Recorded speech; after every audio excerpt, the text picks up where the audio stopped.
Hoy inicia una luz de esperanza para el Valle del Cauca, una luz de esperanza porque creemos que esta posesión no es solamente por venir a posesionarse en el Valle, es porque tiene una mirada de una región estratégica para el país y que ha tenido muchas promesas incumplidas, una región olvidada como el Pacífico colombiano, en seguridad, en inversión social, en infraestructura, y eso es precisamente el mensaje que está dando el presidente.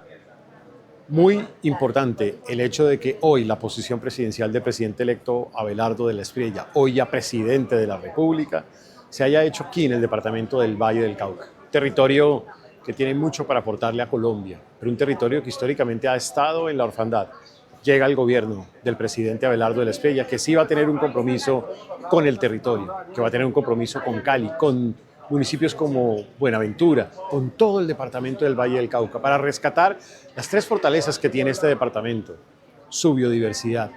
también el mejor talento emprendedor en Colombia, un talento emprendedor que hoy se destaca en las startups, un talento emprendedor que tiene mucho por aportarle al país, pero en tercer lugar un territorio lleno de oportunidades en el sector de agroindustria, de servicios basados de conocimiento, de turismo sostenible, en el sector de energía, en el sector industrial, en la vocación exportadora del territorio. Y aquí venimos a hacer las inversiones que el Valle necesita, inversiones en infraestructura, tren de cercanías,